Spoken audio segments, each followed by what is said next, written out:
ब्रह्मसूत्र ब्रह्मसूत्र ग्रंथ में page number 372 और 372 पेज के ऊपर से 8 नंबर की पंक्ति है। आनुमानिकम अपि अनुमान निरूपितम अपि प्रधानम एकेशाम शाखीनाम शब्दवत् उपलभ्यते। मिल गई पंक्ति, यही है ना। तो ये जो चल रहा है आनुमानिकम अपि, उसके ऊपर लिखिए पूर्व पक्ष। तो पूर्व पक्षी अपनी बात रख रहा है। तो बात यह चल रही है प्रथम अध्याय चतुर्थ पाद, और चतुर्थ पाद का यह पहला अधिकरण है। इस अधिकरण का नाम है आनुमानिकाधिकरणम, और इस अधिकरण का विचार विषय वाक्य बताया था महतः परम अव्यक्तम, अव्यक्तात् पुरुषः परः इत्यादि। तो इस वाक्य में आया हुआ जो पद है अव्यक्त पद, उस अव्यक्त पद का क्या अर्थ है? प्रधान अर्थात प्रकृति अर्थ है अथवा कोई अन्य अर्थ है, इस बात का निर्णय करना है। बात इसलिए उठी कि पीछे एक अधिकरण गया है इक्षत्यधिकरण, और हुआ क्या कि ब्रह्म की जिज्ञासा करनी चाहिए। ये बात बताने के बाद ब्रह्म का लक्षण किया था पीछे जन्माद्य से यतः, इस सूत्र से, और जगत के जन्मादिक का जो कारण है वो ब्रह्म है, ऐसा ब्रह्म का लक्षण किया। तो पूर्व पक्ष ने कहा था कि यह लक्षण तो प्रधान में भी घटित हो जाता है, प्रकृति जिसको कहते हैं वो भी जगत का कारण है। तब सिद्धांतियों ने कहा था कि प्रकृति जगत का कारण हो नहीं सकती। खंडन किया था ईक्षतेर ना शब्दम इत्यादि सूत्र से, क्योंकि प्रकृति जो है प्रधान वो अशब्दत्व उसमें है, अर्थात शब्द के द्वारा, वेद के शब्द के द्वारा उस प्रकृति का कारण के रूप में प्रतिपादन नहीं है। अतः जगत का कारण जैसे सांख्य लोगों ने प्रकृति को माना है प्रधान को, उस प्रकार प्रकृति को मान नहीं सकते। इस बात को बताया क्यों कि वे शब्द के अशब्दत्व उसमें है, शब्द के द्वारा, वेद वाक्य के द्वारा उसका प्रतिपादन नहीं है। ये बात कही थी पीछे इक्षत्यधिकरण ने।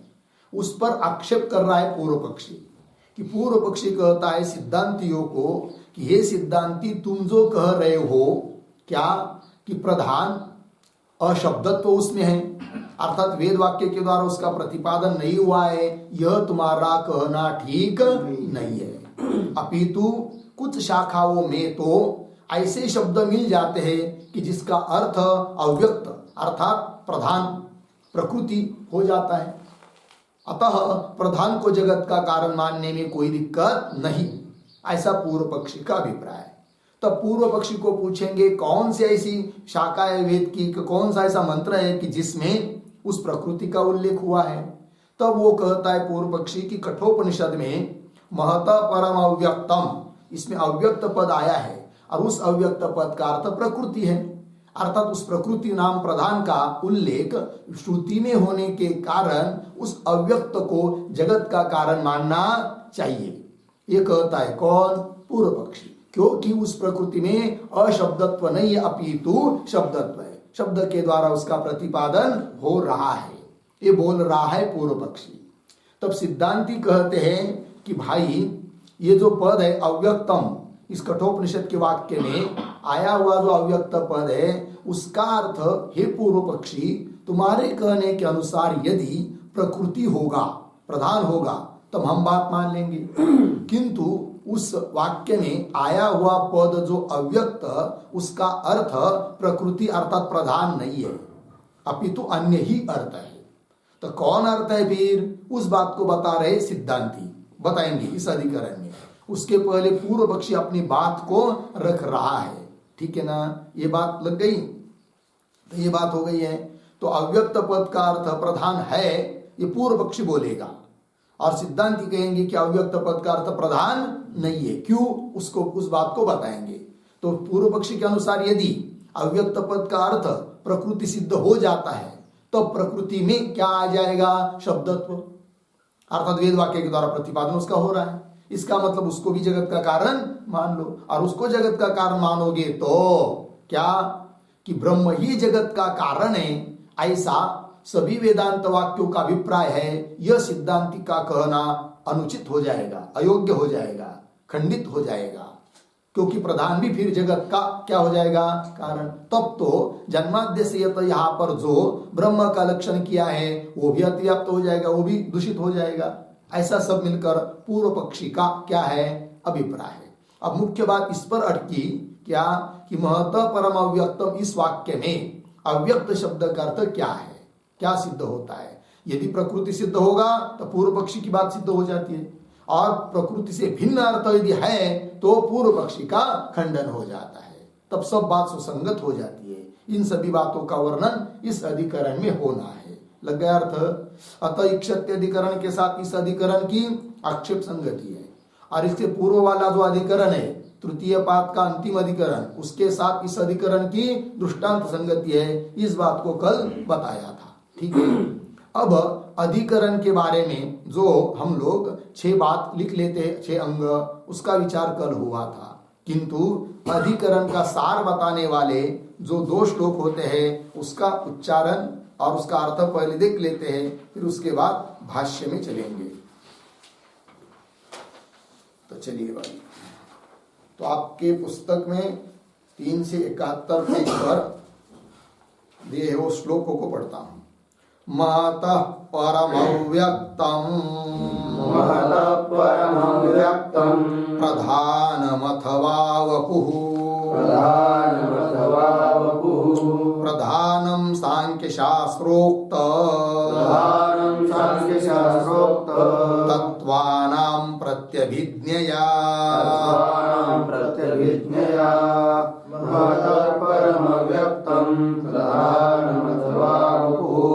प्रधानं सांख्यशास्त्रोक्त तत्त्वानां प्रत्यभिज्ञया। दूसरा श्लोक। श्रुतार्थ प्रत्यभिज्ञानात् परिशेषाच्च तद्वपुः सूक्ष्मत्वात् कारणावस्थ मव्यक्ताख्यां तदर्हति। श्रुतार्थ प्रत्यभिज्ञानात् परिशेषाच्च तद्वपुः सूक्ष्मत्वात् कारणावस्थ मव्यक्ताख्यां तदर्हति। ठीक, पहले श्लोक का पदच्छेद अन्वय अर्थ देखते हैं। महतः परम अव्यक्त प्रधानम अथवा वपुः प्रधानम सांख्य शास्त्रोक्त तत्त्वानां प्रत्यभिज्ञया। अब अन्वय देखिए, पूर्वार्ध सरल है। महतः परम अव्यक्तम अर्धविराम प्रधानम अथवा वपुः। आगे शास्त्र सांख्य शास्त्रोक्त तत्वानां प्रत्यभिज्ञया, पीछे प्रधानम। ठीक है, देखो भाई अर्थ। तो परम महत परम अव्यक्तम ये वाक्य है कि नहीं। इस वाक्य में आया हुआ जो पद है अव्यक्त, उस अव्यक्त पद का क्या अर्थ है, तब संशय हो रहा है। प्रधानम अथवा वपु, अव्यक्त पद का अर्थ प्रधान है अथवा वपु, वपु मतलब शरीर, यह अर्थ है। तब इस पर पूर्व पक्षी बोलता है क्या, सांख्य शास्त्रोक्त तत्वानाम, सांख्य शास्त्र में उक्त अर्थात पठित जो तत्व है, कौन, महत्त्व, अव्यक्त, पुरुष इत्यादि, उन तत्वों की ही यहाँ पर प्रतिभिज्ञा हो रही है कठोपनिषद में। तो प्रत्यभिज्ञया, उसी की प्रतिभिज्ञा, वही यह, इस प्रकार की प्रतिभिज्ञा होने के कारण अव्यक्त शब्द का अर्थ प्रधानम, प्रधान ही है। कौन बोल रहा है, पूर्व पक्षी। प्रधान मतलब 3 गुणों की साम्यावस्था, प्रकृति जिसको कहते हैं। मूल प्रकृति। ठीक है, वो अर्थ है अव्यक्त शब्द का। ये कह रहा है पूर्व पक्षी। हो गया पहला श्लोक। इस पहले श्लोक में सबसे पहले जो आया है महत परम अव्यक्तम, उस पर एक वाक्य लिखते हैं। उद्धरण चिन्ह में महत परम अव्यक्तम, महत परम अव्यक्तम अव्यक्तात् पुरुषः परः, अव्यक्तात् पुरुषः परः। उद्धरण चिन्ह बंद। कठोपनिषद 1:3-11। आगे इत्यस्मिन् वाक्ये, इत्यस्मिन् वाक्ये अव्यक्त शब्देन, अव्यक्त शब्देन किम उच्यते इत्यर्थः, किम उच्यते इत्यर्थः। ठीक, देखिए भैया, महत, महत तत्व से परम अव्यक्त है, अव्यक्त से पर पुरुष है, ऐसा कठोपनिषद में बताया है। तो उस वाक्य में अव्यक्त शब्द से क्या लेंगे, क्या अर्थ करेंगे, किम उच्यते, ये प्रश्न। तब आगे जाकर संशय हुआ है। फिर प्रधानम अथवा वपुः, फिर पूर्व पक्ष ने बताया कि प्रधान ही करेंगे, लेंगे अर्थ। ये सब बात हो गई। तो पूर्व पहला श्लोक का विचार हुआ। अब दूसरे श्लोक का पदच्छेद अन्वय अर्थ करते हैं। तो देखिए, श्रुतार्थ प्रत्यभिज्ञानात् परिशेषात् च तद वपुः सूक्ष्मत्वात् कारणावस्थं अव्यक्ताख्याम तद अर्हति। ठीक है, अब अन्वय। तो पूर्वार्ध का अंतिम पद तद वपुः, फिर पीछे आइए, श्रुतार्थ प्रत्यभिज्ञानात् परिशेषाच्च हेतु दिए। फिर आगे कारणावस्थम, पीछे सूक्ष्मत्वात्, आगे तत्, उसके पीछे अव्यक्ताख्याम, तत् अव्यक्ताख्याम, अंतिम में अर्हति। अब देखो भाई, तो अब सिद्धांती बोल रहे हैं। पहला श्लोक पूर्व पक्षी का होता है, दूसरा श्लोक सिद्धांतियों का। तब कह रहे तद वपुः, तद, तद मतलब अव्यक्त शब्द का अर्थ, तद मतलब अव्यक्तम, क्या वपुः, तद से क्या लेंगे, अव्यक्त, क्योंकि अव्यक्त के बारे में चर्चा हो रही है। तो तद मतलब अव्यक्तम कौन है, वपुः, वपुः शरीर। कौन बोल रहे हैं, सिद्धांत। ठीक है, क्यों अव्यक्त शब्द का अर्थ शरीर करेंगे, क्या हेतु, हेतु दे रहे श्रुतार्थ प्रत्यभिज्ञानात् परिशेषाच्च, दो हेतु दिए है। श्रुतार्थ प्रत्यभिज्ञानात् एक और परिशेषात् दो। ठीक है, श्रुतार्थ प्रत्यभिज्ञानात्, श्रुति ने बताया हुआ जो अर्थ है उसकी वो प्रतिभिज्ञा उससे हो रही है, और परिशेष भी है, ये दो बताएंगे उसको। फिर आगे चलिए। तो ये दो हेतु से सिद्धांती कह रहे अव्यक्त शब्द का अर्थ क्या, शरीर। फिर कोई बोलेगा अरे भाई शरीर को कैसा करेंगे, अव्यक्त शब्द का अर्थ कैसा करेंगे शरीर, क्योंकि अव्यक्त शब्द का अर्थ जो व्यक्त नहीं है, जो स्पष्ट नहीं है, इंद्रिय गम्य नहीं है कि नहीं, यह अर्थ होता है अव्यक्त शब्द का। और हम लोगों का शरीर तो स्पष्ट है, दिखाई दे रहा है इंद्रियों से, तो स्पष्ट शरीर ऐसा है, शरीर स्पष्ट है, उसको अव्यक्त शब्द से कैसा कहेंगे, है कि प्रश्न होगा ना। उसका उत्तर दे रहे सिद्धांती, क्या, कारणावस्थम सूक्ष्मत्व, ये जो कार्यावस्था में, कार्यावस्थापन जो हम लोगों का शरीर है, कार्यावस्था को प्राप्त हुआ ये जो शरीर हम लोगों का, वो नहीं लेना। फिर यह इसका मूल रूप जो कि कारणावस्था में है उसको लेना, वो तो अव्यक्त है, वो दिखाई नहीं देता है। तो इस स्थूल शरीर का, शरीर जो है यह कारण रूप कौन है उसका, एक तो भूत सूक्ष्म, भूतों के सूक्ष्म अवस्था, सूक्ष्म भूत रूप है वो कारणावस्था में, क्यों वेष्टि अज्ञान, क्योंकि शरीर का मूल कारण क्या है? अज्ञान ही है, और अज्ञान भी शरीर है, कारण शरीर जिसको कहते हैं। तो कह रहे हैं कारणावस्थम, कारण अवस्था में विद्यमान जो शरीर है वो लेना, और वो सूक्ष्म होने के कारण वो अव्यक्त उसको कह सकते हैं। वही कह रहे कारणावस्थम सूक्ष्मत्वा, कारणावस्था में ये जो शरीर रहता है तब वो सूक्ष्म होने के कारण अव्यक्ताख्याम तद अव्यक्ताख्याम अर्हति। कारणावस्थम तद, तद मतलब शरीर, तदर्रति में जो तद शब्द आया ना उसका अर्थ क्या करेंगे? शरीर। कारणावस्थम तद नाम शरीर सूक्ष्मत्वात्, सूक्ष्म होने के कारण अव्यक्ताख्याम, अव्यक्त नाम को योग्य हो जाता है, अर्हति। ठीक है, ये बात हो गई। अब अव्यक्त शब्द का अर्थ शरीर है, इस बात को सिद्ध करने के लिए सिद्धांतियों ने जो दो हेतु दिए, उसमें पहला हेतु है शुद्धार्थ प्रत्यभिज्ञानात्, उस पर एक टिप्पणी लिखते हैं। तो लिखिए, पूर्वस्मिन् मंत्रे,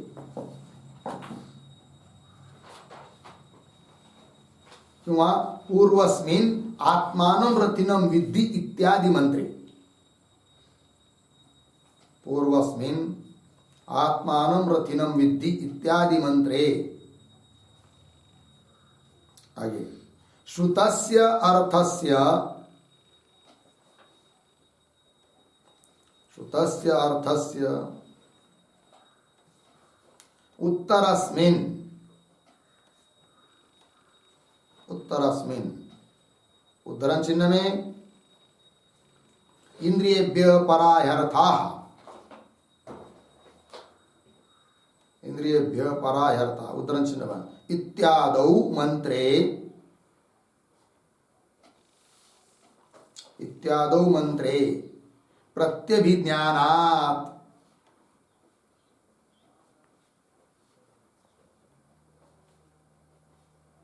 मंत्र प्रत्यभिज्ञानात् अव्यक्त शब्दस्य,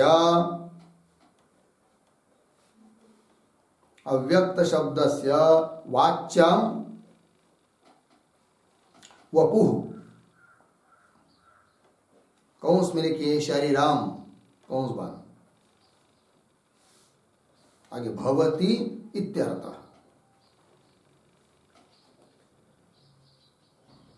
हो गया ना? देखिए भाई अर्थ तो मूल में जो आया श्लोक में श्रुतार्थ प्रत्यभिज्ञानात्, सिद्धांतियों ने हेतु दिया है। यह किस बात के लिए? अव्यक्त शब्द का अर्थ शरीर है, इस बात को सिद्ध करने के लिए हेतु दिया श्रुतार्थ प्रत्यभिज्ञानात्। वो कैसे, उसका क्या प्रत्यभिज्ञान कैसा हो रहा है वो आपको लिख के दिया। क्या कि पूर्वस्मिन् मंत्रे, उस कठोपनिषद में पूर्व मंत्र, पूर्व मतलब मंत्र मतलब क्या? इस अधिकरण का जो विचार विषय वाक्य है महत परम अव्यक्तम इत्यादि, उससे पूर्व वाला मंत्र है कि नहीं? तो उस पूर्व मंत्र में कौन है वो? आत्मानं रथिनं विद्धि इत्यादि मंत्र। उस मंत्र में श्रुतस्य अर्थस्य, उस मंत्र में जो श्रुत अर्थ है, बताया हुआ अर्थ है, सुनाई देने वाला अर्थ है, श्रुति जो अर्थ बता रही है, उस अर्थस्य, उसी अर्थ का, उसी विषय का उत्तरस्मिन् मंत्रे, आगे वाले मंत्र में प्रत्यभिज्ञान हो रहा है। जो पीछे के मंत्र में जो जो वस्तु ये बताई है उन्हीं का उल्लेख आगे वाले मंत्र में हो रहा है। तो श्रुतार्थ प्रत्यभिज्ञान हुआ, श्रुति ने जिस अर्थों को बताया पिछले मंत्र में उसी की प्रतिभिज्ञा हो रही है आगे के मंत्र में। इससे पता चलता है कि अव्यक्त शब्द का अर्थ वपु है, क्योंकि आगे वाले मंत्र में अव्यक्त पद आया है और पीछे के मंत्र में जो जो वस्तु बताए उनका सबका उल्लेख आगे के मंत्र में हुआ है। और पीछे के मंत्र में जितनी पदार्थ है उतने में से शरीर कहना, शरीर भी है, और उसका उल्लेख आगे के मंत्र में किसी शब्द से नहीं हुआ, और आगे के मंत्र में केवल अव्यक्त शब्द बचा है। अतः पता चलता है कि उस अव्यक्त शब्द से क्या लेना? पीछे मंत्र में कहा हुआ जो शरीर उसको लेना है, प्रतिविज्ञा हो रही है। तो वही कह रहे हैं अर्थस्य उत्तरस्मिन् इंद्रियेभ्यः पराय अर्था इत्यादो मंत्रे प्रत्यभिज्ञानात्, प्रतिविज्ञा होने के कारण अव्यक्त शब्द से वाच्यम वपु, अव्यक्त शब्द का अर्थ क्या है? वपु है, अर्थात शरीर है। एक बात हो गई। और एक हेतु दिया था भाई, शुद्धार्थ प्रत्यभिज्ञानात् एक हुआ, और परिशेषाच्च, तो परिशेषात दूसरा हेतु है, उस पर भी एक टिप्पणी लिखते हैं। लिखते हैं पूर्वस्मिन् मंत्रे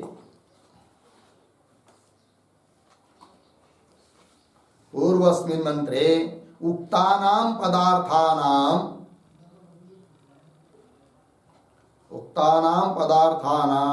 उत्तरवाक्ये उपन्यासः अस्ति,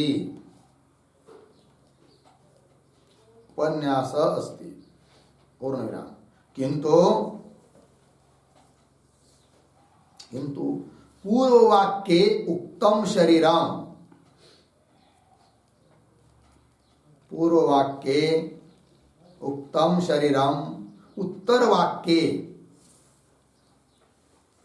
उत्तरवाक्ये केनचित् शब्देन निर्दिष्टं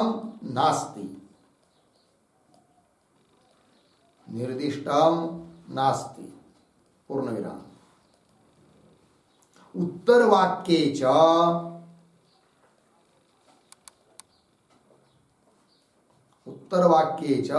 अव्यक्त शब्दः परिशिष्यते,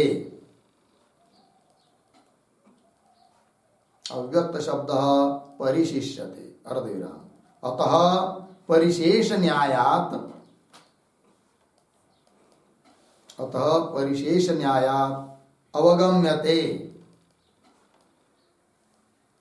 अवगम्यते अत्र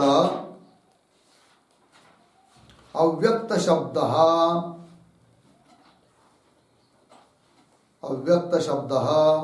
शरीरस्य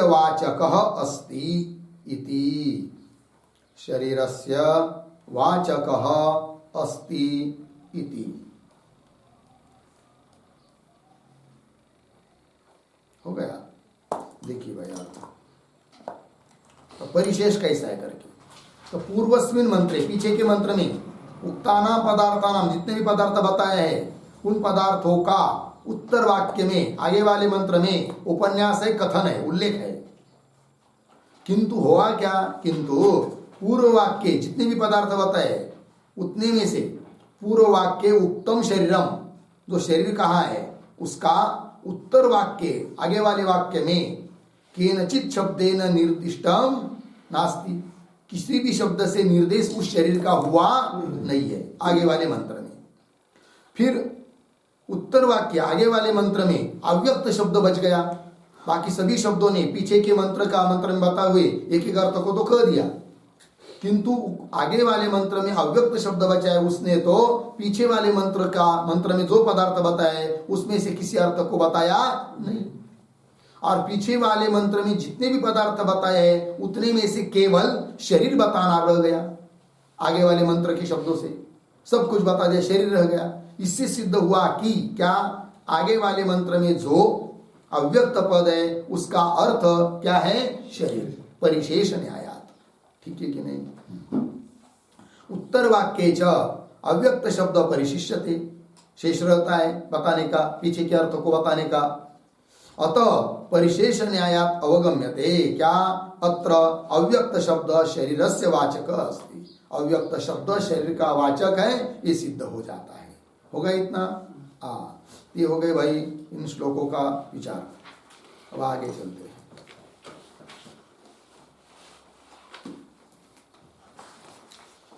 अब आइए भाष्य में। तो आनुमानिकम अपि, मिल गया पंक्ति? तो आनुमानिकम अपि ये प्रतीक है, उसका अर्थ कर रहे अनुमान निरूपितम अपि।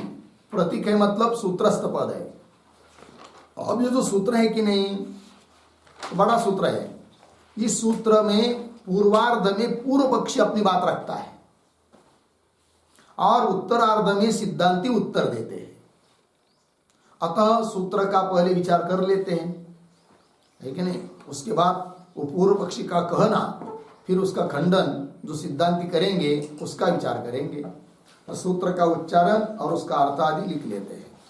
तो पहले उच्चारण आनुमानिकमप्येकेशामिति चेन्न शरीर रूपक विन्यस्त गृहीतेर्दर्शयति च आनुमानिकमप्येकेशामिति चेन्न शरीररूपकविन्यस्तगृहीतेर्दर्शयति च। ठीक। आइए सूत्र के बारे में लिख लेते हैं। फिर लिखिए सूत्रावतरणम।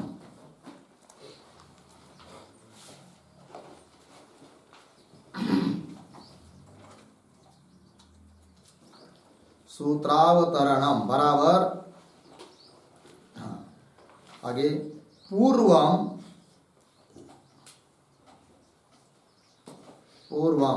इक्षत्यधिकरणे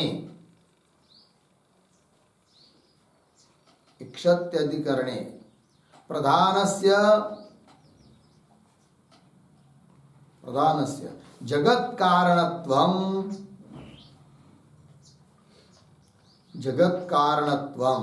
निराकृतम् अस्ति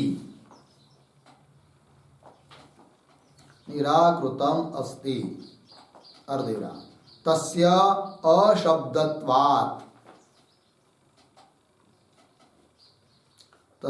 अशब्दत्वात् बराबर वैदिक शब्देन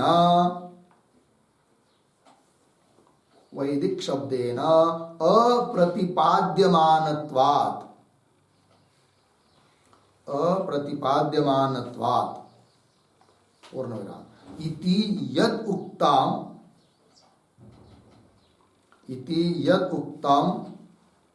तद् असत् पूर्णविराम कासुचित् शाखासु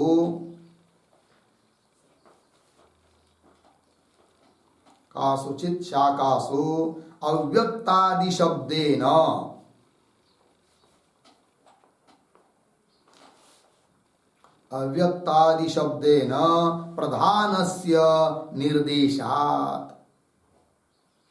प्रधानस्य निर्देशात् तत्र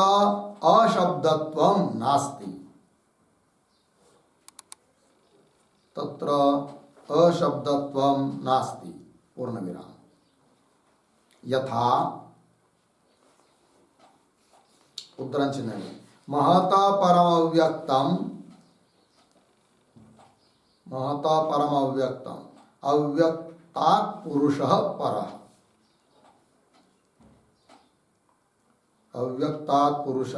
उद्धरण चिन्ह बंद कठोपनिषद 1:3-11 आगे इत्यत्र अव्यक्त शब्देन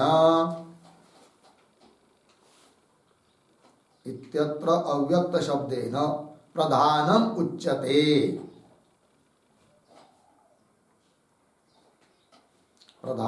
उच्यते पूर्णविराम इत्यतः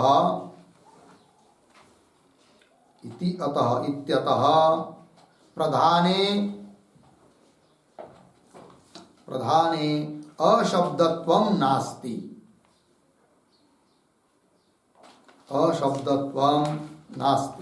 पूर्णविराम अतः जगत् कारणं प्रधानं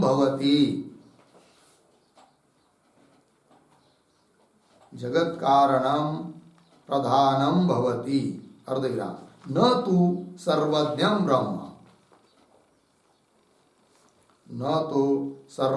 ब्रह्म पूर्णविराम इति पूर्वपक्षे प्राप्ते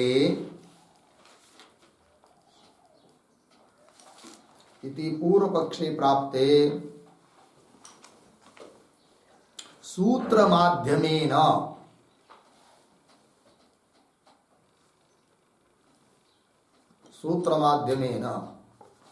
महत परमव्यक्तम इत्यत्र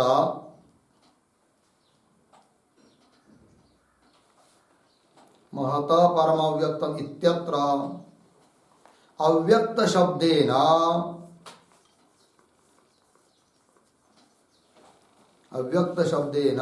प्रधानस्य निर्देशः नास्ति।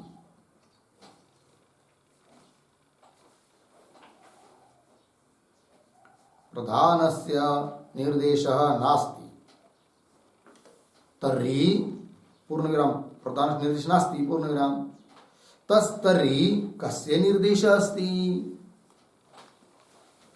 तर्हि कस्य निर्देशः अस्ति पूर्णविराम इति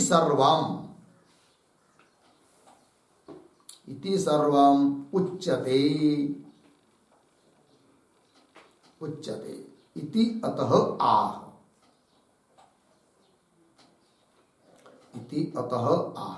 ठीक, अर्थ देख लीजिए भाई। पहले कितने का यह अवतरण हुआ तो क्या कि पूर्व मतलब पीछे इक्षत्यधिकरण में प्रधानस्य जगत कारणत्व निराकृतम अस्ति, प्रधान जगत का कारण है इस बात का निराकरण किया है, अर्थात प्रधान जगत का कारण नहीं है। क्यों? तस्य अशब्दत्वात्, अशब्दत्वात् का अर्थ कर दिया वैदिक शब्देन अप्रतिपाद्यमानत्वात्, वेद शब्द के द्वारा, वेद के शब्द के द्वारा उसका प्रतिपादन नहीं हुआ है, ये कहा सिद्धांतियों ने पीछे। तो अब पूर्व पक्षी बोल रहा है इति यदुक्तम, ऐसा जो सिद्धांतियों ने बताया है तद असत, वो ठीक नहीं है। कौन कर रहा है? पूर्व पक्षी। क्यों?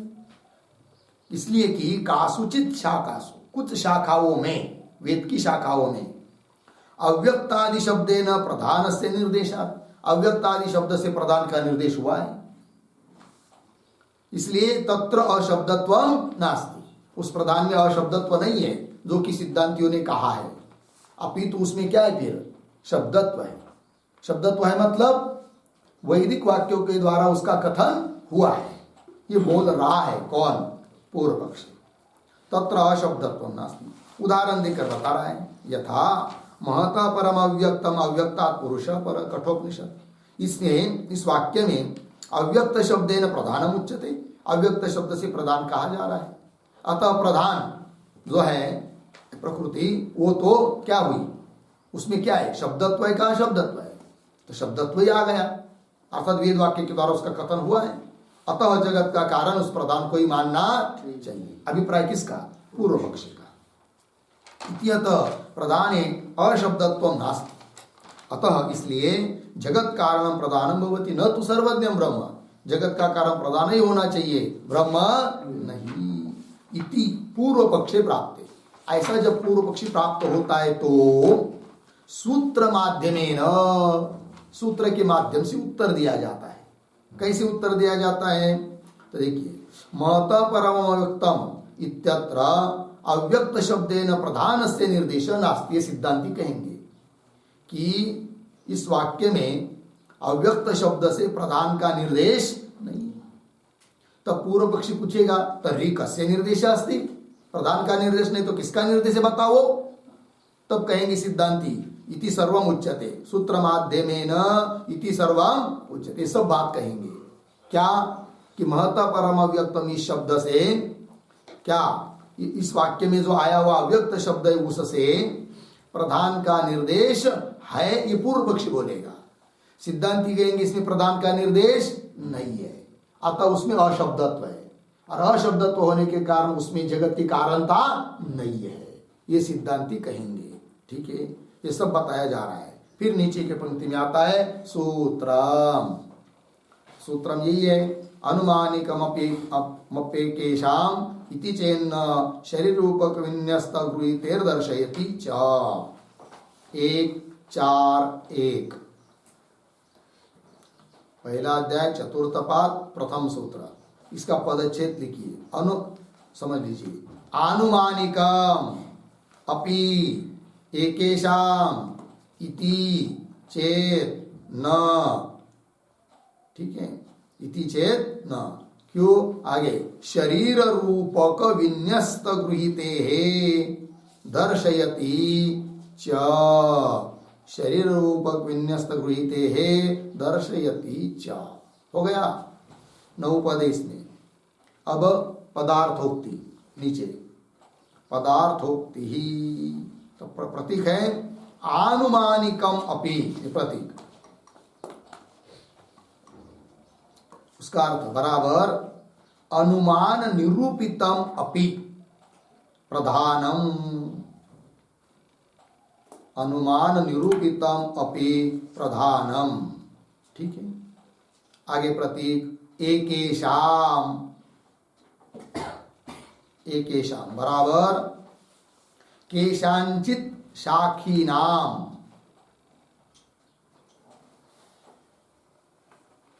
आगे मते कासुचित शाखासु, कासुचित शाखासु प्रधानस्य निर्देशः अस्ति, प्रधानस्य निर्देशः अस्ति पूर्णविराम। यथा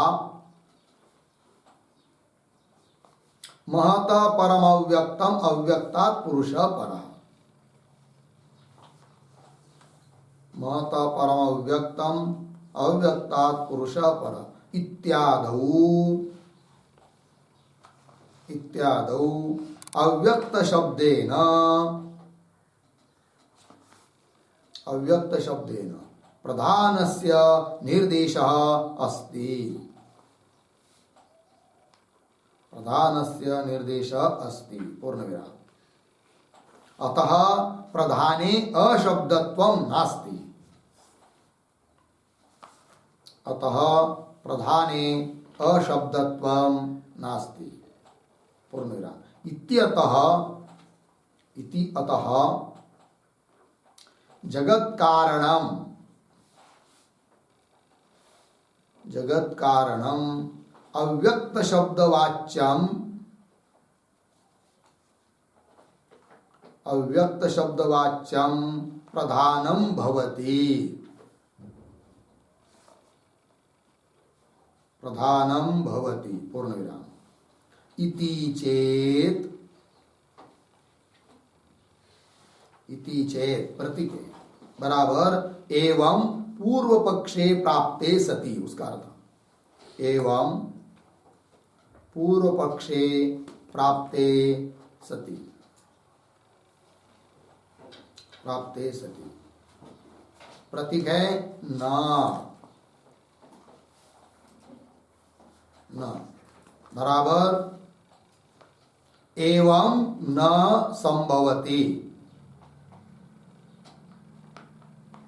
एवं न संभवति अर्थात,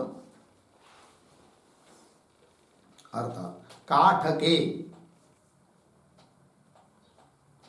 काठके अव्यक्त शब्देन, अव्यक्त शब्देन प्रधानस्य निर्देशः नास्ति, प्रधानस्य निर्देशः नास्ति अर्धविराम। येन, येन तत्र शब्दत्वं, तत्र शब्दत्वं बराबर वेद प्रतिपाद्यत्वं स्यात्, वेद प्रतिपाद्यत्वं स्यात् पूर्णविराम। तर्हि, तर्हि उद्धरण चिन्ह में महत परमव्यक्तम, उद्धरण चिन्ह बंद, इत्यत्र, इत्यत्र अव्यक्त शब्देन किम उच्यते, अव्यक्त शब्देन किम उच्यते पूर्णविराम। आगे तदेव आह, तदेव आह डैश देकर प्रतीक लिखेंगे, शरीर रूपक विन्यस्त गृहीते हे, प्रतीक है शरीर रूपक विन्यस्त गृहीते हे, ये प्रतीक है बराबर शरीरम रथमेव तु, उद्धरण चिन्ह मिलेंगे। शरीरम, यहां से उद्धरण चिन्ह में, शरीरम रथमेव तु, उद्धरण चिन्ह बंद। इत्यस्मिन् पूर्व वाक्ये, इत्यस्मिन् पूर्व वाक्ये रथ रूपकेन, रथ रूपकेन विन्यस्तस्य, विन्यस्तस्य बराबर कथितस्य, कौंस में लिखिए कल्पितस्य, कौंस बंद, कल्पितस्य कौंस बंद। आगे शरीरस्य, शरीरस्य ग्रहणात्, ग्रहणात् बराबर अव्यक्त शब्देन, अव्यक्त शब्देन शरीरस्य ग्रहणात्, ग्रहणात् शरीरस्य ग्रहणात् अर्धविराम। आगे न अत्र अव्यक्त शब्देन, न अत्र अव्यक्त शब्देन प्रधानम उच्यते, प्रधानम उच्यते पूर्णविराम। तेन, तेन श्रुतौ, श्रुतौ प्रधानस्य अनुल्लेखात्,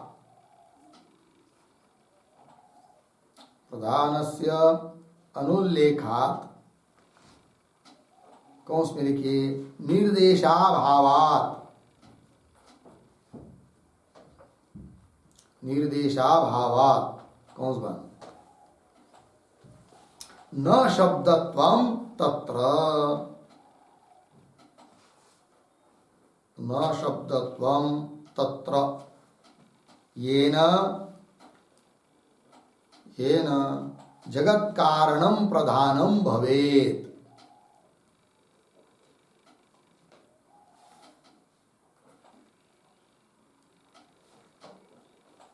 जगत्कारणं प्रधानं भवेत् पूर्णविराम। फिर आगे प्रतीक है दर्शयति च,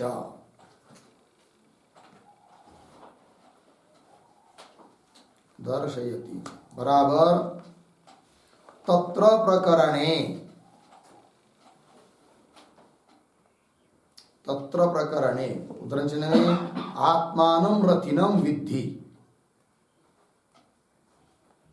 उद्धरण चिन्ह बंद। इत्यादौ, इत्यादौ आत्मशरीरादीनां,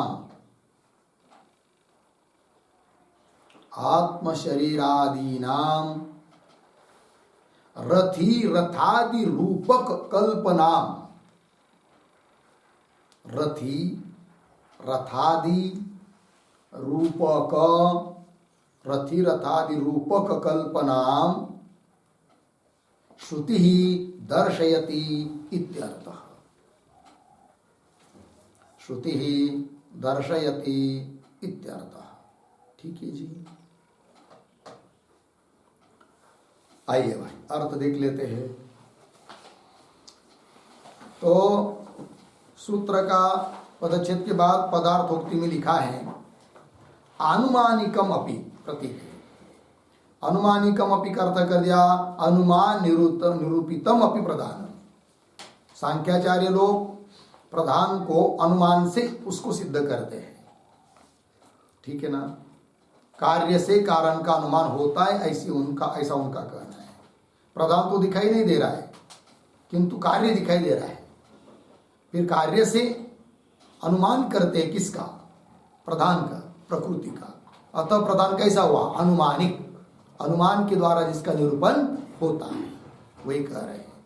अनुमानिकम अपि मतलब अनुमान निरूपितम अपि प्रधानम, ऐसा होने पर भी एकेशाम मतलब केशांचित शाखिनाम मते, कुछ शाखा वालों के मत में, उन शाखा में, कासुचित शाखासु, क्या कुछ शाखाओं के में प्रधान से निर्देश अस्ति, प्रधान का निर्देश है।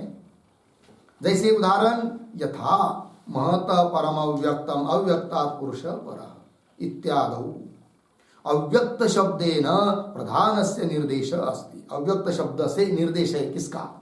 प्रधान का निर्देश है। अतः ये पूर्व पक्षी बोल रहा है सब।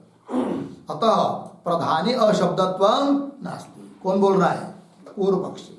पूर्व पक्षी कहता है सिद्धांतियों को कि प्रधान में तुमने कहा था कि अशब्दत्व है, अशब्दत्व नहीं है अपितु शब्दत्व है। अर्थात वेद के द्वारा उसका प्रतिपादन नहीं हुआ ये बात नहीं, अपितु प्रतिपादन हुआ है।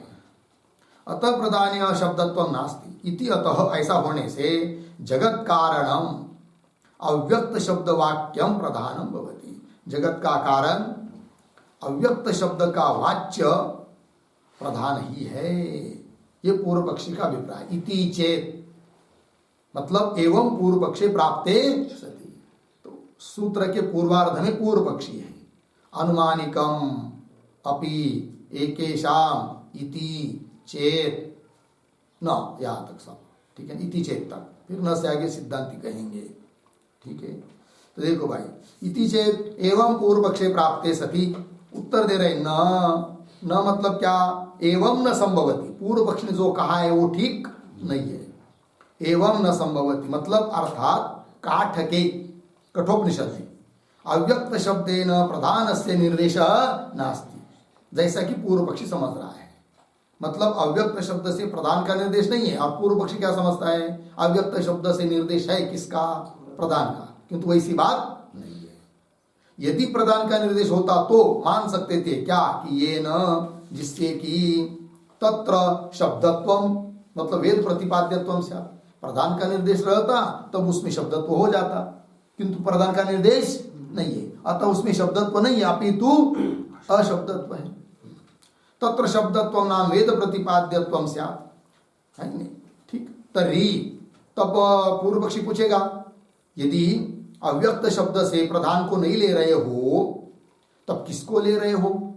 वही तर्हि महता परम अव्यक्तम इत्यत्र, इस वाक्य में अव्यक्त शब्देन किम उच्यते, अव्यक्त शब्द से किसको लेंगे? कौन अर्थ है उसका? तब तदेव उसका उस अव्यक्त शब्द का अर्थ से सिद्धांति बात तो शरीर रूपक विन्यस्त गृहीते है इत्यादि पद से। ठीक है, क्या अर्थ है उस पद का? प्रतीक है वो शरीर रूपक विन्यस्त गृहीते है, मतलब शरीरम रथम एवतु, ये मंत्र है कठोपनिषद का। शरीरम रथम एवतु इत्यस्मिन पूर्व वाक्य, मतलब इस वाक्य का जो विचार विषय वाक्य है महता परम अव्यक्तम, उसके पूर्व वाला वाक्य 2-4 शब्द छोड़कर पीछे रह सकता है।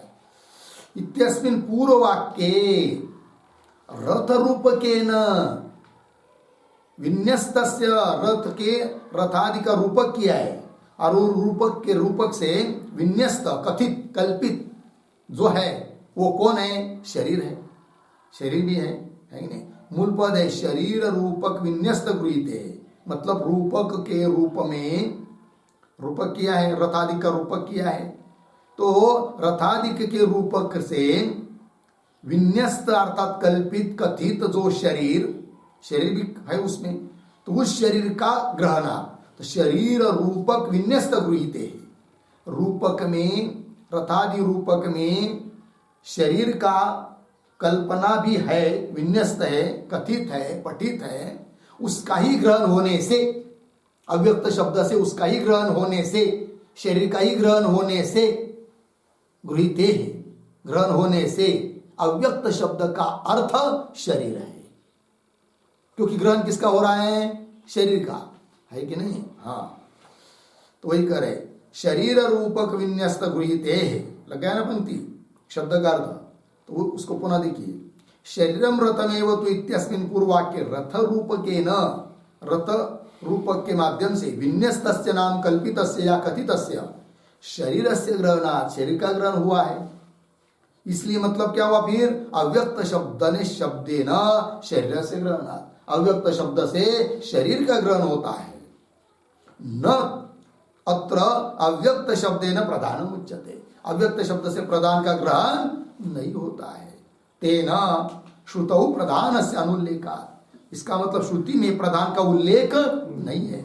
अर्थात निर्देश नहीं है, निर्देश का अभाव है कि नहीं? और अभाव होने से न शब्दत्वम तत्र, उस प्रधान में शब्दत्व नहीं है कि ये न जिससे कि जगत कारण प्रधानम से, यदि शब्दत्व रहता प्रधान में तो प्रधान भी हो जाता क्या, जगत का कारण, किंतु प्रधान में शब्दत्व नहीं है, अपितु अशब्दत्व है, अतः प्रधान जगत का कारण नहीं है, फिर जगत का कारण केवल ब्रह्म ही है।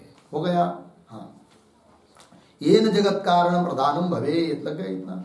फिर अंतिम दर्शयति च, ये प्रतीक है, उसका अर्थ कर दिया क्या कि तत्र प्रकरण, उस कठोपनिषद के उस प्रकरण में आत्मानं रतिनं विद्धि इत्यादौ, इत्यादि मंत्र में क्या आत्म शरीरादीनाम रथिरथादि रूपक कल्पनाम श्रुति ही दर्शयति, दर्शयति में श्रुति दिखा रही है, उस रथी रथ इत्यादि की कल्पना को श्रुति स्वयं बताती है, आत्मानं रथिनं विद्धि इत्यादि मंत्र में। तो वही रथी बताया आत्मा को, रथ बताया शरीर को, आदि सब कल्पना की है। तो आत्म शरीरादि नाम रथि रथादि रूपक कल्पनाम, इस कल्पना को श्रुति ही दर्शेती, श्रुति दिखा रही है। हो गया? सूत्र के पदों का अर्थ लग गया ना पूरा। अब चलिए भाष्य में।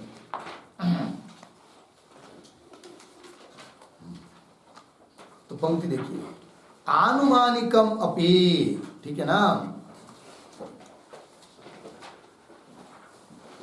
आनुमानिकम अपि प्रतीक है भाष्य में, उसका अर्थ कर रहे भगवान भाष्यकार, अनुमान निरूपितम अपि, अनुमान से निरूपित है कौन, अव्यक्त प्रधान, अनुमान निरूपितम अपि प्रधानम, अनुमान से निरूपित मानते सांख्य लोग प्रधान को, क्यों, कारण से कार्य का, सॉरी कार्य से कारण का ज्ञान होता है, ठीक है ना, ये नियम से।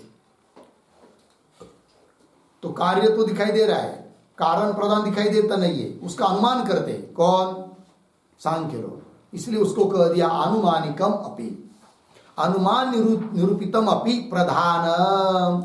यहां पर अपि पद आया भाई, यह अपि पद कुछ बता के जाता है, क्या बताता है, उस अपि पद के ऊपर एक वाक्य लिखते हैं, अपि शब्दात, अपि शब्दात श्रुति प्रतिपादितम, श्रुति प्रतिपादितम ब्रह्म अंगीकारेण, ब्रह्म अंगीकारेण अर्धविराम प्रधान, प्रधान न श्रुति प्रतिपादितः, न श्रुति प्रतिपादितः इति, इति अयम अशब्दत्वापेक, अशब्दत्व आक्षेपः, अशब्दत्वाक्षेपः सूचितः भवति, सूचितः भवति, ठीक है, हो गया। अपि शब्द इस बात को सूचित कर रहा है कि पूर्व पक्षी अशब्दत्व का आक्षेप कर रहा है, ठीक है ना, मतलब अशब्दत्व जो कहा है प्रधान के लिए सिद्धांतियों ने, उस पर आक्षेप कर रहा है कौन, पूर्व पक्षी। कैसे, देखिए, अपि शब्दात श्रुति प्रतिपादितम ब्रह्म अंगीकारेण, क्या करे वो, तो अनुमानिकम अपि, अपि कह रहे कि नहीं, अनुमानिक है कौन, प्रधान, इसका मतलब क्या, श्रुति प्रतिपादित नहीं है, श्रुति प्रतिपादित कौन है, इसका मतलब ब्रह्म है, तो वही कह रहे हैं अपि शब्दात श्रुति प्रतिपादितम ब्रह्म अंगीकारेण, श्रुति के द्वारा प्रतिपादित ब्रह्म का अंगीकार हो जाने से प्रधान न श्रुति प्रतिपादित, प्रधान श्रुति प्रतिपादित नहीं है, इति अयम, इस प्रकार का यह अशब्दत्व का आक्षेप सूचित हो रहा है अपि शब्द से। लग गया पंक्ति? आइए मूल में, अनुमानिकम अपि, इसका मतलब अर्थ कर लिया अनुमान निरूपितम अपि, कौन, प्रधान, अनुमान से निरूपित होने पर भी वो प्रधान, एकेशाम, एकेशाम प्रतीक है सूत्रस्थ पद, एकेशाम का अर्थ कर दिया एकेशाम शाखी नाम, कुछ शाखा वालों के मत में शब्दवत उपलभ्यते, है कि नहीं? कुछ शाखा वालों के मत में क्या शब्दवत उपलभ्यते। शब्दवत मतलब क्या? मंत्रों से प्रतिपादित है यह उपलब्ध होता है, अर्थात शब्द तो उसमें है, ये प्रतिपादित होता है, ये कह रहे पूर्व पक्षी। शब्दवत उपलभ्यते, शब्दवत उपलभ्यते मतलब मंत्र प्रतिपादितम भवति, मंत्र से प्रतिपादित है कुछ शाखा वालों के मत में, यह अर्थ निकल आता है एकेशाम का। एकेशाम शाखी नाम शब्दवत उपलभ्यते, पूर्ण विराम हो गया। आगे मूल में भाष्य कैसे, कहां पर भाई, उदाहरण बताओ। तो कह रहे काठ के ही पठ्यते, काठ के नाम कठोपनिषद में पढ़ा जाता है क्या? महत परम अव्यक्तम अव्यक्तात् पुरुषः परः इति, हो गया ना। तो महत परम अव्यक्तम, ठीक है ना।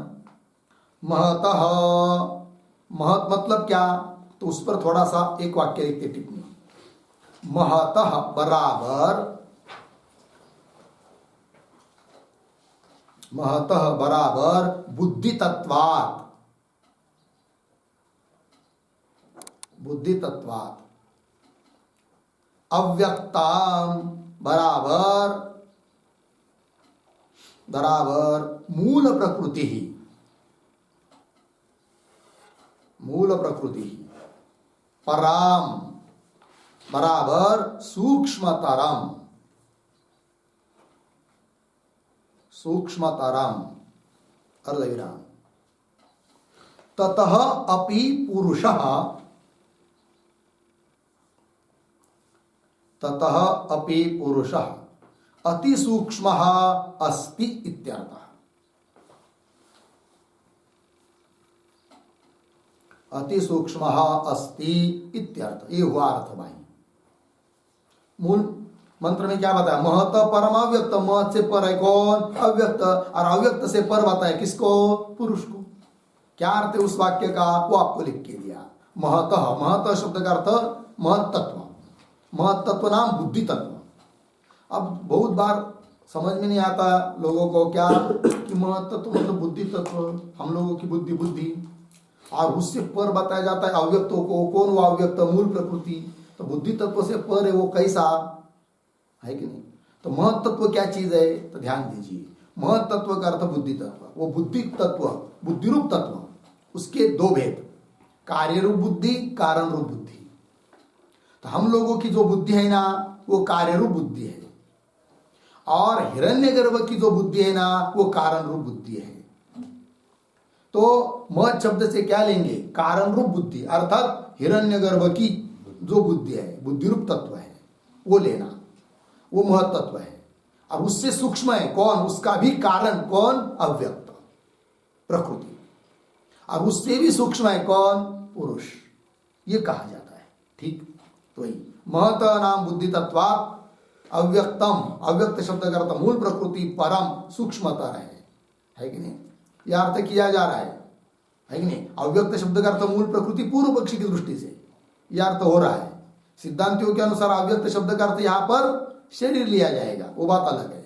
ठीक है, तो बुद्धि तत्वात् अव्यक्त मूल प्रकृति परम सूक्ष्मतरम, ततः अपि पुरुषः, उससे भी पुरुष क्या है? अति सूक्ष्म है इत्यर्थ हो गया। आइए मूल में, महत परम अव्यक्तम अव्यक्तात् पुरुष पर इति लग गया। तत्र ये एव यन्नामानः यत्क्रमाश्च महद अव्यक्त पुरुषाः स्मृति प्रसिद्धाः ते एव इह प्रत्यभिज्ञायन्ते। पूर्व पक्षी बोल रहा है कि तत्र ये एव जो पदार्थ, तत्र उस कठोपनिषद में ये एव मतलब जो पदार्थ, यन्नामानः जिस नाम से, यत् क्रमाश्च जिस क्रम से, क्या? महत् अव्यक्त पुरुषाः इस रूप से प्रतिपादित है। महत् अव्यक्त पुरुषाः स्मृति प्रसिद्धाः, महत् अव्यक्त पुरुष जो कि स्मृति में है, स्मृति सांख्य स्मृति, सांख्य स्मृति में प्रसिद्ध है। ते एव प्रत्यभिज्ञायन्ते कुत्र तत्र तत्र ते एव नहीं कैसा सॉरी यह तत्र ते एव यह प्रतिपाद्यन्ते सॉरी प्रत्यभिज्ञायन्ते ते एव इह यह शब्द का अर्थ लीजिए कठोपनिषदि। यह शब्द का अर्थ क्या करेंगे कठोपनिषदि कठोपनिषद में प्रतिविज्ञायन्ते उसकी प्रतिविज्ञा हो रही है। कठोपनिषद में अर्थात महत परम अव्यक्तम इत्यादि वाक्य में किसकी प्रतिविज्ञा हो रही है उन पदार्थों की प्रतिविज्ञा हो रही है जो कि स्मृति में बताए हैं। कौन स्मृति सांख्य स्मृति।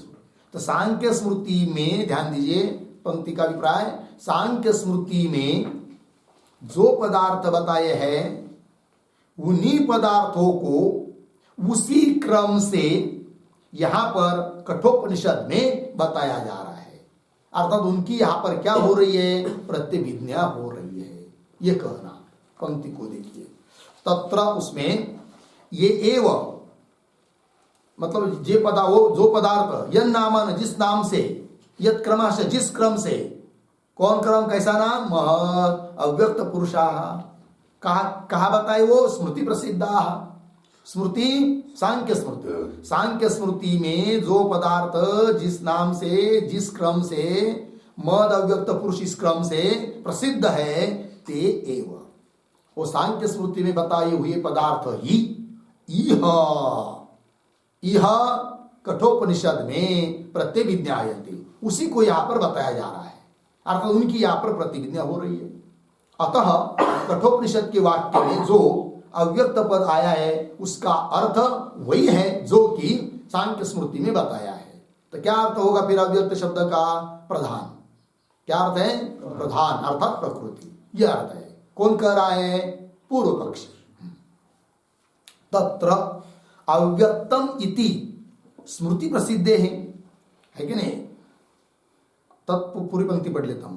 तत्र अव्यक्तम इति स्मृति प्रसिद्धे है अर्धविराम शब्दादिहीनत्वाच्च अर्धविराम न व्यक्तम अव्यक्तम इति व्युत्पत्ति संभवात् स्मृति प्रसिद्धम प्रधानम अभिधीयते। हो गई इतनी पंक्ति। सबसे पहले पद आया तत्र। मुख्य वाक्यों को पढ़ता हूं देखिए तत्र स्मृति प्रसिद्धम प्रधानम अभिधीयते बस हो गया ना। तत्र मतलब उस कठोपनिषद में क्या उसी को बताया है कि जो स्मृति प्रसिद्ध है। तत्र स्मृति प्रसिद्धम प्रधानम तत्र अभिधीयते।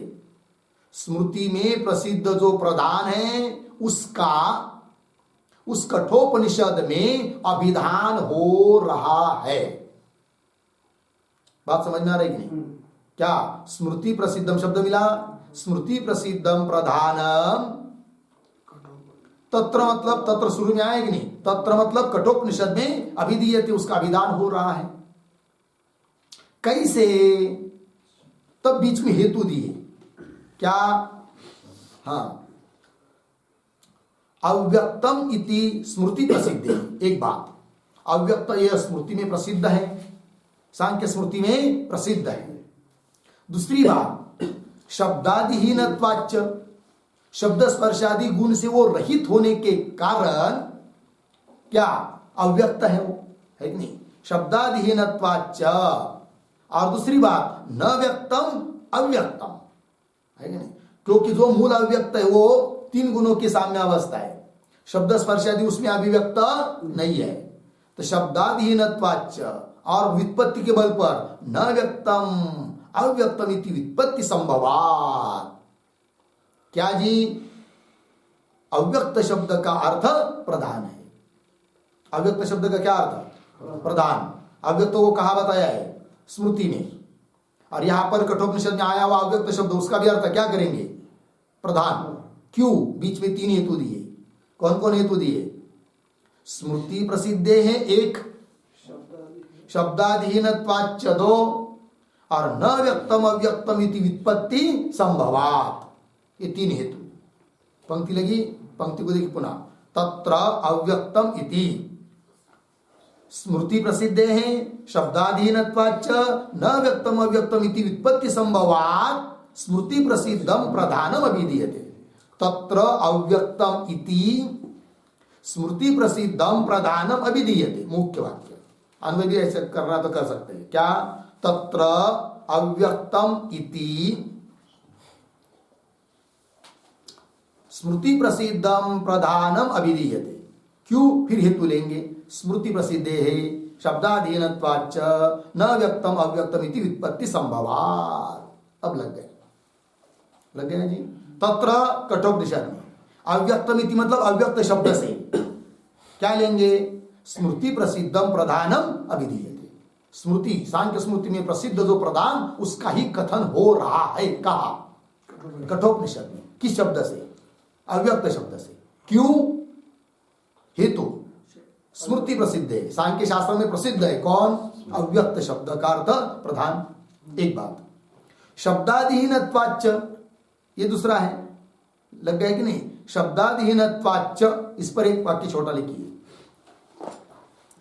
शब्द स्पर्शादि शून्यत्वेन,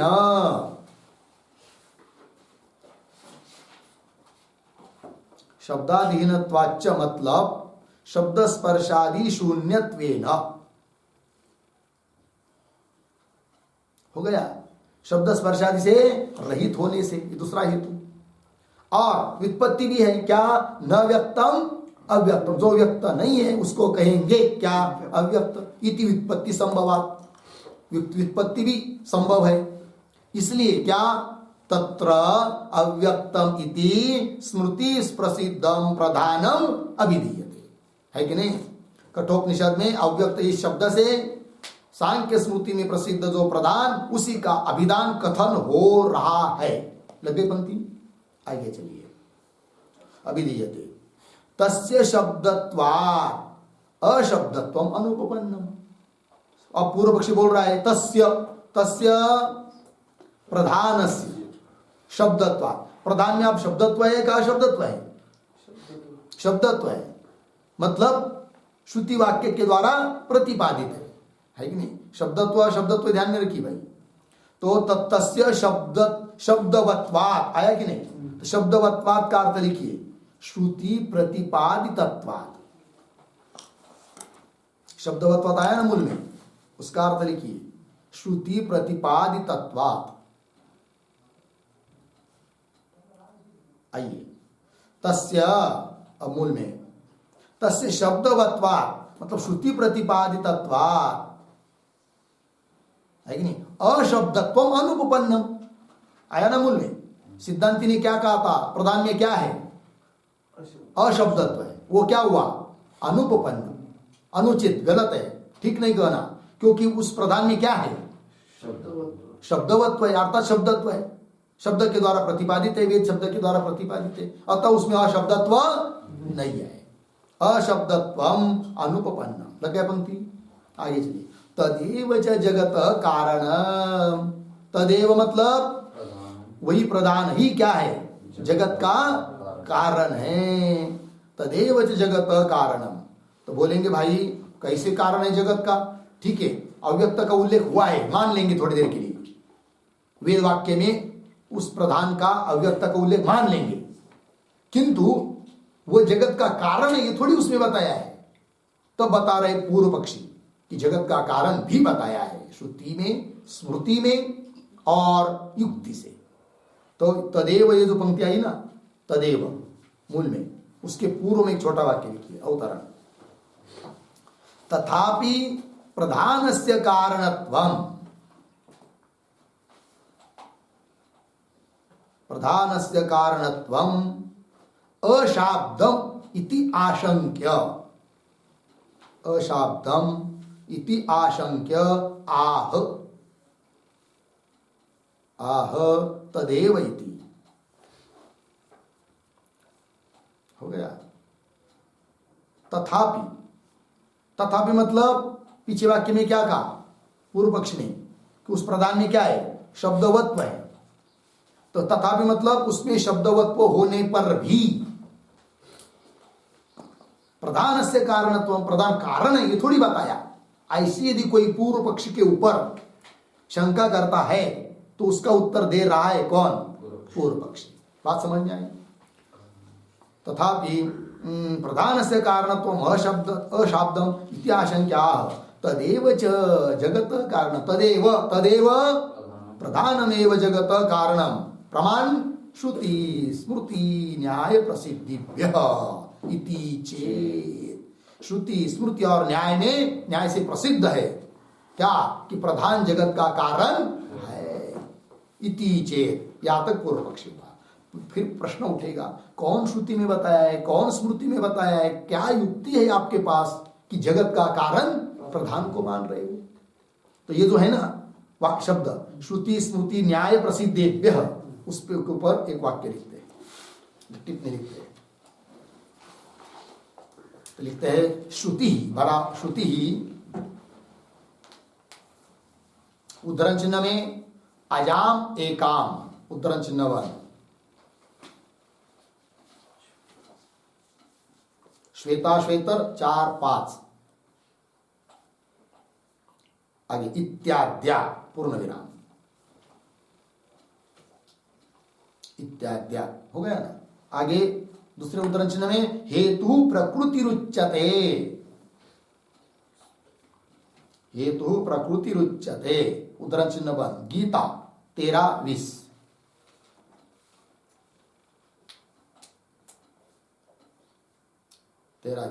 आगे तथा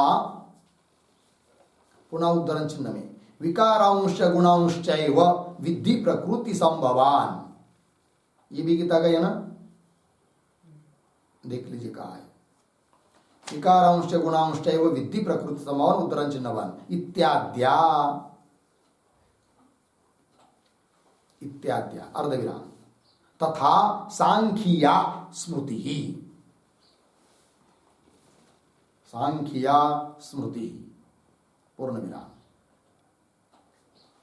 उद्धरण चिन्ह में आगे यद अल्पम तत् जड़ प्रकृतिकम यद अल्पम तत् जड़ प्रकृतिकम उद्धरण चिन्ह 1 इति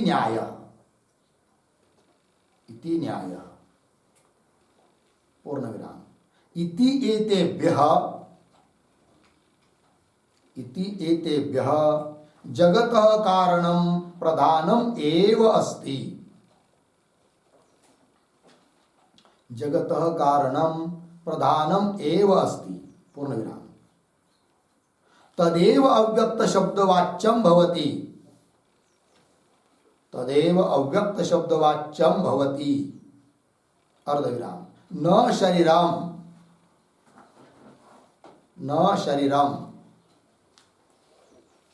अर्धविराम तस्य स्पष्टत्वेन अव्यक्त शब्दानर्हत्वात् अव्यक्त शब्द अनर्हत्वात्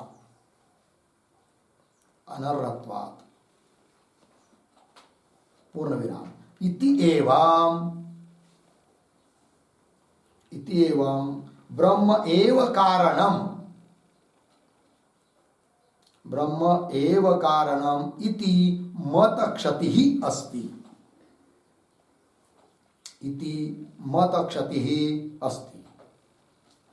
इति पूर्व पक्षाभिप्राय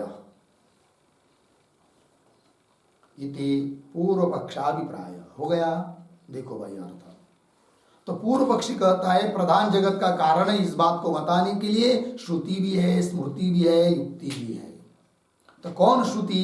तो श्रुति ही कौन? अजाम एकाम इत्याद्या श्रुति, ये श्रुति है श्वेता श्वेतर उपनिषद की।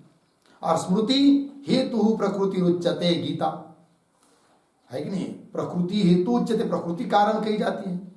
और विकारांश गुणांश विद्धि प्रकृति संभवान, प्रकृति संभवान विद्धि, प्रकृति से सब उत्पन्न होते विकार और गुण, तो प्रकृति कारण बताया, प्रकृति को कारण बताया, ये स्मृति है।